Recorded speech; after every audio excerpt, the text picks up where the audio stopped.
Okay, I'm just going to get one of these just in case. I was a preparer.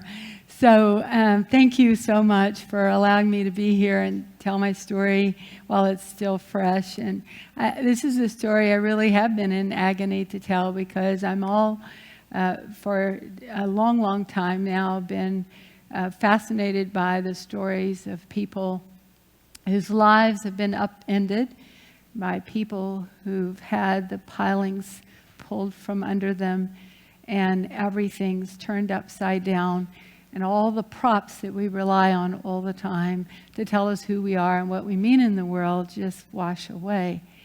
And this is a lovely quote, and I wouldn't say it's the only ideas that matter, but the truly genuine ideas for me are those that come from the place where people are truly shipwrecked, where they find themselves washed up on a foreign shore and alone and afraid and dependent upon the kindness of strangers.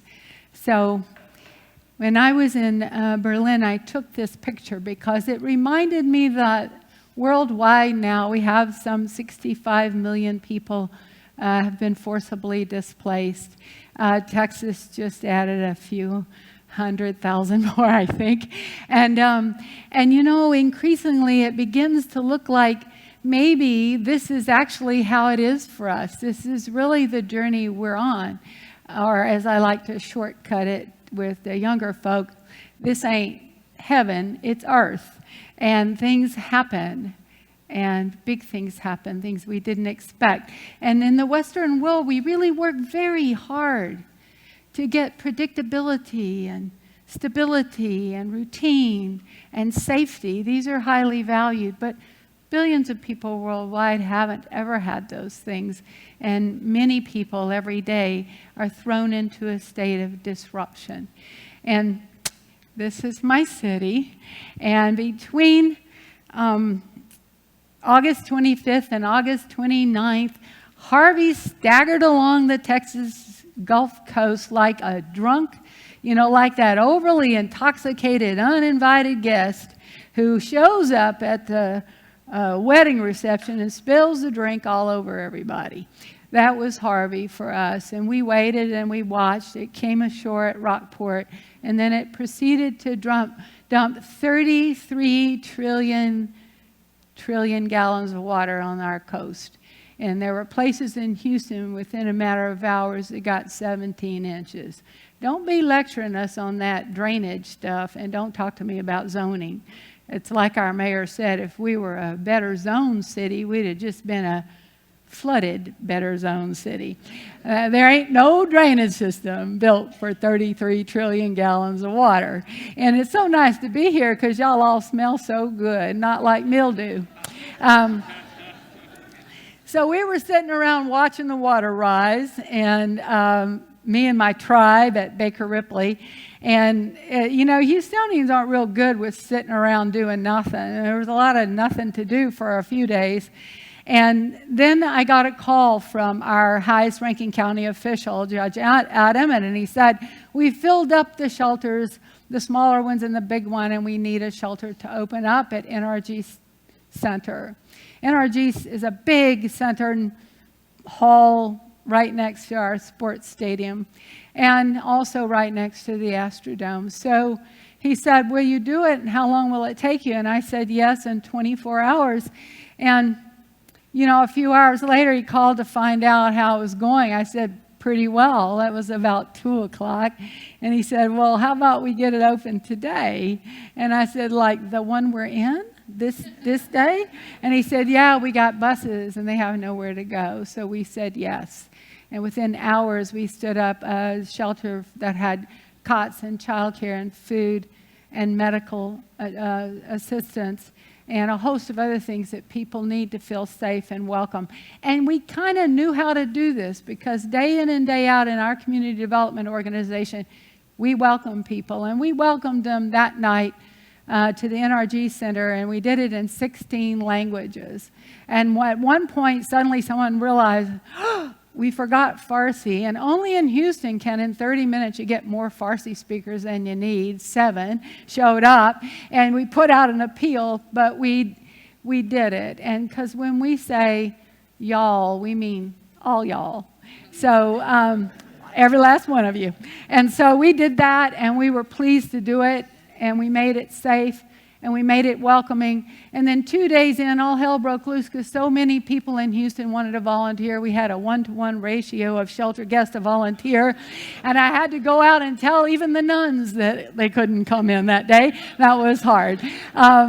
But that's kind of how we roll. A lot of you have said self-organizing, and that's real fancy language in Houston. We're not fancy like that. We call it get stuff done. I cleaned that up because my staff said I can't swear anymore. I used up all my 4-letter words already. So what I want to tell you, though, is all the things I've learned from all the disasters that I've been studying, all the upheavals. I like to go around and visit those places where all hell's broken loose. And I do that wherever I can, whenever I'm invited. And really, no one ever goes on vacation with me, so it has that advantage. But Katrina taught me this. No one's coming. And that doesn't mean no one's ever coming. That doesn't mean no one cares. It means that we created institutions and processes and approaches that for a different time, and we keep refining them for the last storm we had. And when you need the help most, the first responders look in the mirror. That will be you. And when the most compelling work needs to be done, look in the mirror. That will be you. And when we can accept that, every community, neighborhood, and family that knows it's up to them will fare better than those that still believe there's somebody bigger, better, stronger, faster about to show up. So this was the Astrodome in Houston, Texas in 2005. So you see we had a little practice. Katrina trained us to stand up a shelter quickly and welcome our neighbors. And it taught us that the systems we had relied upon weren't going to work the way we thought they needed to.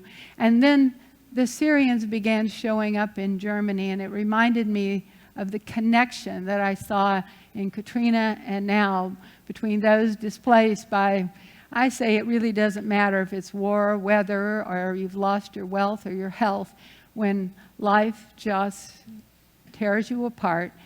From that moment on, the story is somewhat the same.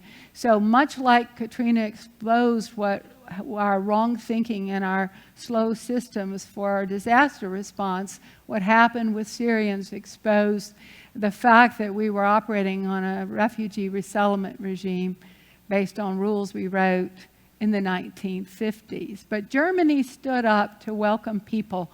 And what they learned there quickly is the same thing we learned at the Dome, the same thing we learned at NRG centers. There is enough to go around. That we turned away volunteers and we turned away donations. And a few years ago, when unaccompanied minors began arriving in Houston, we again had more families and volunteers that were willing to take them, to help them, than we had children that had been handed across the border to Texas. So we have this phenomenal capacity to care for one another. It's like right there. And we have everything we need. And we have everything they need. That everyone in Germany gave everything they had and no one went without. The Hanseatic Help Center in Hamburg took in so much that they supplied every shelter in Germany that was welcoming Syrians. And when that was done, they began shipping it to the shelters in places like Lebanon and Jordan that didn't have as much. So you see, there's a tremendous capacity, and it's always there. It's just this latent generosity. So it's not about a shortage. It's not about a scarcity. We don't have no perfect economic system, no perfect political system, but we have the perfection of the human heart and the willingness, if we will embrace it, to know that there's enough to go around. It's not a question of scarcity. It's a question of the will and the inspiration to do it. So another great lesson I learned from displaced folks, believe me, with whom I feel quite at home, my favorite place, is that to do what you can with what you have where you are right now. And I think the people that most inspired me on that front. Live in one of the oldest refugee camps in the Middle East. It's in Lebanon. And these three lovely young people decided they needed a map of their camp. But, you know, they can't leave and photograph it from a place nearby. That would get them in a lot of trouble. So they took some helium balloons. They attached a camera, raised them up so they could photograph the camp from the air. And they did that because they were looking for strong roofs that were strong enough to hold planters so they could grow herbs so the women who didn't have husbands would have a means of earning an income. They're inventive and they're inspiring. And in the middle of the night, most terrifying night, when I learned that a refinery was on fire and our reservoirs were being overtopped and the water supply had gone down in my little hometown near Houston, it was these kids that were sending me WhatsApp messages to make sure I was okay. And then today, for us, sends me a message to say he graduated from high school today, so I'm quite happy for him. But there's a solidarity across the world. There's this great tribe of people that know what it's like to have everything turned upside down, to have to make it up. Then there are times when all we can do for one another is say, I'm sorry. So after the shelter was up and running, and we were momentarily congratulating ourselves and thinking, oh my God, it was so close, but we did it. The president visited. And I didn't have the opportunity in the 700,000 square foot building to cross his path. And we knew, thank God for really big buildings. So we knew that the next day he was going to announce the end of DACA. And we knew there were people in the shelter that were going to hear that, and I have staff that were going to hear that. And we knew that the dream was going to dim and die for some of the people we care most about. And sometimes all we can do is be willing to say to the people who still can't walk down the street safely, who fear being shot, who have their very right to be on the street in their own neighborhood questioned. We still have the people that can't guarantee when they get up in the morning that ICE won't have knocked on the door to take away their father or their mother. We have those people, and all that we've been able to do, for as long as we've been able to do it, we're not there yet. And as leaders, as members of the big human tribe, we have to be willing to say, I'm sorry, even for the things that we didn't directly create. We may not be at fault, but we are responsible. So we said a lot of sorries, and these are actually our families that we serve at Baker Ripley. So one thing the Syrians in Germany taught me was this. We expect people to be grateful. There were Houstonians that when New Orleanians came to Houston, we said, hey, we got you. We're going to take care of this. We're going to make a place for you here. And we did. Job, house, car, everything's good. And we couldn't understand, well, some Houstonians couldn't, why everybody wasn't happy. Well, there's like food and celebration. New Orleans was built for life. It was built to celebrate life. It was built for family and food and music and dancing. And every single thing, this is what the Syrians told me, every time we go to the home that we have now in Hamburg or Berlin or Frankfurt, we think of the home we lost. Everything we look at now reminds us of what we no longer have. So life for the displaced, life for those people profoundly disrupted, everything good is also a reminder of what has passing away. It's a good lesson for us to strengthen ourselves for those times when we will have to let go of something to embrace something else. So it's important to know when to hold a funeral. When you have a disaster, everybody thinks about recovery. And recovery is a little bit of our problem because we keep wanting to go back. And sometimes there's some folks who want to go back to the memory of what they thought was there that never actually existed that they'd like to have. You know what I'm saying? they're just living in some kind of alternate universe. And really, what we have to do, and usually it occurs about a year after everything's turned upside down. And at about a year, we begin to realize there's no way to go back, that there's only forward. And that the funeral is not for every dream we ever had, but it's in recognition of those things that cannot be replaced. And a woman in lower ninth taught me this because she said we could not begin to work on recreating our neighborhood and community until we went to the break in the levee and we said a prayer and had a celebration and, you know, had some music too, because that's my people. And we know how to hold a funeral. And it, you know, it ain't one of those really depressing affairs. I'm just telling you. And they did that, and it was permission to move on. So when you come to the end, to that moment when you know that what's lost is permanently gone. This is a photograph I took in Galveston after Ike. You know, there were not a lot of buildings in Galveston that were standing, but this is an old one. And somebody had hand-painted a sign on the side that said, "Hard Times and Misery Saloon." See, some people actually move into the Hard Times and Misery Saloon. Things didn't go well. It's not their fault. It's terrible, awful, and they spend the rest of their lives up on a bar stool whining. You know, that's not a good idea.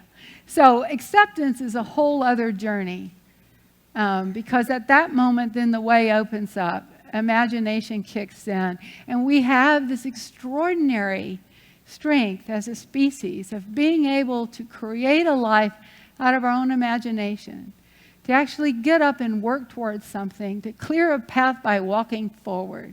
And this is an amazing talent we have. And when we will accept that that is now our work, no matter what the reason, then we can get it done, and we can go on and have an interesting life fed by the wisdom of the storm we survived. So I tell you one short Cajun story. You know, there's a lot of blame in the world.